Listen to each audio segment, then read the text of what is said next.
Bem-vindos ao incrível mundo dos tubarões. Eu sou a Jaiane e hoje, junto com a Esther e a Gabriela, iremos te mostrar como os tubarões são animais muito interessantes e importantes. Esse é um vídeo de extensão universitária da disciplina de vertebrados do Instituto de Biociências da Universidade de São Paulo. Espero que gostem e aproveitem a aventura. Em biologia, para entendermos a grande diversidade de um grupo de animais, no nosso caso, tubarões, precisamos compreender qual a sua posição filogenética, ou seja, qual sua classificação mais correta, considerando características e a sua evolução. Os tubarões, junto com as raias e as quimeras, compõem o grupo dos condríctios, chamados também de peixes cartilaginosos. A principal característica que dá nome ao grupo está relacionada ao seu endoesqueleto ser formado por cartilagens, revestida com uma camada formada por calcificação prismática. Os peixes ósseos, por sua vez, irão apresentar os ossos de seu esqueleto interno completamente calcificado, inclusive no interior. Além disso, os condríctios apresentam uma forma exclusiva de escama, a escama placoide. Diferentemente das escamas de outros peixes, as escamas dos tubarões são feitas de uma camada de dentina revestida por uma camada de enamelina, igualzinha aos nossos dentes. Outra característica importante que reúne os peixes cartilaginosos é a substituição contínua de dentes ao longo da vida, formando uma esteira de substituição, como a representada na imagem. Os dois dentes mais anteriores geralmente são funcionais, enquanto os outros irão substituir os dentes da frente após a sua perda. Agora pode entender como diferenciar o tubarão de uma arraia. Os tubarões apresentam dentes serrilhados, fendas branquiais laterais, nadadeiras peitorais e pélvicas, não fundidas ao corpo. Essas duas últimas características são marcantes do caráter fusiforme dos tubarões. As arraias, enquanto isso, apresentam dentes achatados, pavimentosos ou pontiagudos, nadadeiras peitorais e pélvicas, fundidas ao corpo, o que resulta no formato de discos, além das fendas branquiais ventrais. Você sabia que a reprodução dos tubarões é cheia de adaptações fascinantes? Caso sua resposta seja não, essa é a sua oportunidade de mergulhar conosco para entender a reprodução desses predadores. Através da reprodução, há a geração de novos indivíduos. E pensando nisso, existem duas formas de reprodução dos tubarões: a oviparidade, que se trata da deposição de ovos pela mãe, e a viviparidade, em que os filhotes já nascem formados. Esse processo varia entre espécies e de acordo com o ambiente. O sistema reprodutor dos tubarões machos são órgãos chamados de cláspers, que facilitam a cópula. Já os órgãos reprodutivos das fêmeas variam entre ovários e ovidutos, podendo ser únicos ou pareados.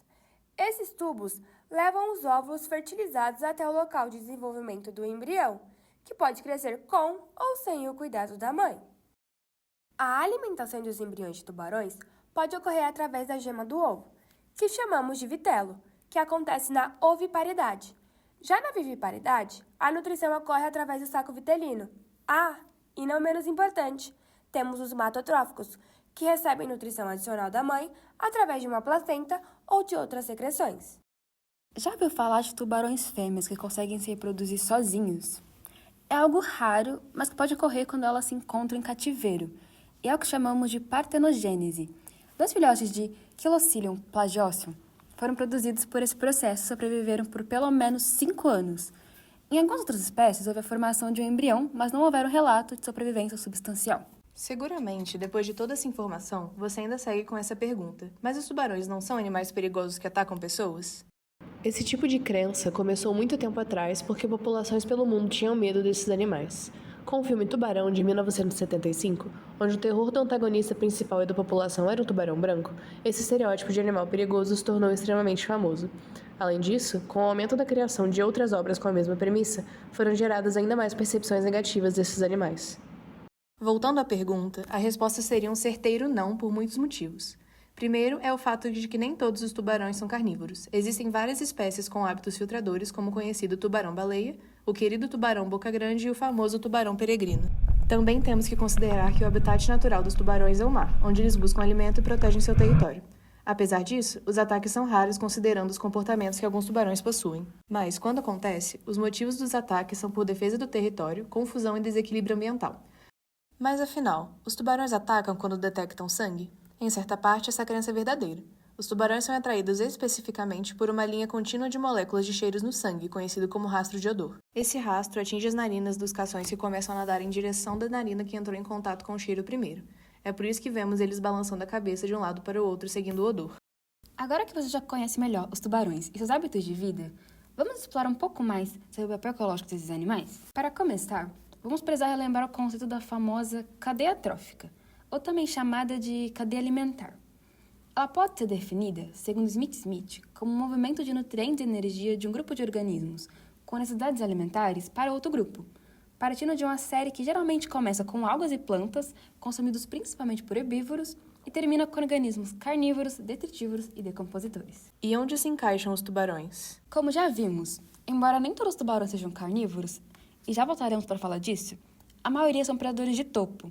Eles possuem um papel muito importante no controle das relações tróficas de seu ambiente, contribuindo para o fluxo de nutrientes e de energia na cadeia trófica.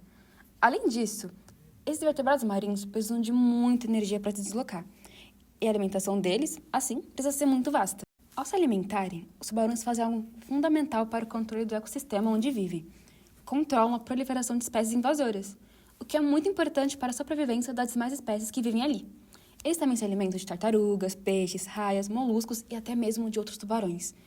Espera aí, então quer dizer que os tubarões participam do controle de outras espécies? Sim, um exemplo disso é o nosso famoso tubarão branco, que ao se alimentar de pinípedes, mamíferos aquáticos que incluem focas, morsas e leões marinhos, ele faz o controle populacional desses animais, que se alimentam de peixes, e dessa forma, o aumento na população deste grupo poderia levar a uma consequente diminuição dessas espécies. E os tubarões filtradores, onde entram nisso tudo? Tubarões filtradores, como o tubarão peregrino e o tubarão-baleia, também são igualmente essenciais na manutenção dos ecossistemas. Eles possuem um hábito filtrador planctófago. Isso quer dizer que eles auxiliam na manutenção dos níveis populacionais de zooplâncton, cujo aumento poderia levar a uma diminuição nos níveis de fitoplâncton. A essa altura, você já deve estar apaixonado pelos tubarões, certo? Foi o que eu pensei. Para sabermos mais sobre a distribuição dos tubarões no Brasil e sua conservação, vamos conhecer o Arthur Lima. Meu nome é Arthur de Lima, eu sou um biólogo aqui do Museu de Zoologia, que atualmente faço doutorado, e a minha área de pesquisa hoje ela aborda aspectos de anatomia, filogenia e evolução de tubarões, mais especificamente da família Carcharinidae. Quando a gente fala de distribuição, a gente tem que falar de diferentes grupos, certo? Porque tubarões e raias eles ocorrem basicamente em todos os oceanos do planeta. No caso das raias, você não tem exemplares que ocorrem nos polos, mas você tem uma família inteira que ocorre em águas doces. Agora, quando você fala de tubarões, aí sim você pode estar falando de basicamente quase todos, se não todos, os ambientes aquáticos do mundo. Você tem uma diversidade muito boa de tubarões e raias aqui que ocorrem no Brasil, mas na região norte e nordeste é onde você tende a concentrar um pouquinho mais da biodiversidade, justamente porque é uma água um pouco mais quente, uma região mais tropical, mas também aqui na região sudeste você tem uma diversidade muito boa. Quando a gente fala de ameaça, é uma área um pouquinho complexa, mas quando a gente fala de quais são as principais ameaças, eu acho que é mais do que óbvio dizer que são as ações antrópicas, né? Aquecimento global, sobrepesca, pesca pelo shark finning, que é basicamente você pescar o tubarão pelas barbatanas. Isso é uma coisa que a gente... Barbatana não, desculpa, nadadeira. Não fala isso, o certo é nadadeira. Então, seriam algumas das ameaças que eu poderia listar agora de cabeça, dentre muitas outras que infelizmente os tubarões e as arraias estão passando atualmente. O grande problema para você saber se os tubarões estão muito ameaçados ou não é nem pelo fato de que você tem sim muitas espécies criticamente ameaçadas, mas porque você não sabe de muitas que podem ou não estar ameaçadas. E considerando o cenário que a gente vive atualmente no nosso planeta, é um dado muito mais preocupante do que o número de espécies ameaçadas por si só já é. Toda vez que você fala que você trabalha com tubarão, a primeira pergunta que te fazem é: caraca, você mergulha com os bichos, você trabalha com bicho vivo? Não, não é necessariamente assim. Eu trabalho sempre com bicho conservado de museu. Então, qual que é o papel dos museus e das coleções zoológicas para conservação das espécies? Primeiro, delimitação de espécie. Você tem que saber qual é a espécie que você está conservando, e esse é um tipo de trabalho que sai quase que exclusivamente dos museus e coleções biológicas. E outra coisa muito bacana que os museus fazem para a preservação das espécies é ter material testemunho de algumas localidades para poder falar: ok, esse bicho esteve presente nesse local, nesse ano, coletado por tal pesquisador, então no registro histórico tinha uma população, ou tinha pelo menos a ocorrência da espécie, porque ela foi coletada lá. Então, registro histórico. Claro, isso é só a ponta do iceberg. As implicações que a gente tem hoje do trabalho que a gente faz aqui dentro são muito maiores, porque os artigos que a gente geralmente publica descrevendo espécies novas e falando de distribuição certamente são muito úteis para outros pesquisadores que trabalham com conservação em si. A esperança real de salvar os tubarões é com uma missão global. Precisamos de políticas públicas internacionais que regulamentem a pesca e protejam o habitat deles. Poxa, Mas como eu ajudo nisso? Parece difícil mesmo fazer a diferença, né? Mas com poucas ações podemos nós mesmos ajudar os tubarões. Uma tentativa comum disso é conscientizar pessoas como você em espaços de educação não formal como aquários, museus e até a internet, com materiais como este vídeo sobre a beleza e a importância de salvar esses animais magníficos. Com isso, concluímos nosso mergulho no mundo dos tubarões. Ainda com medo? Esperamos ter transmitido de forma clara e didática as informações sobre a diversidade e biologia desses fascinantes animais e principalmente conseguido desmistificar os principais mitos que os acompanham.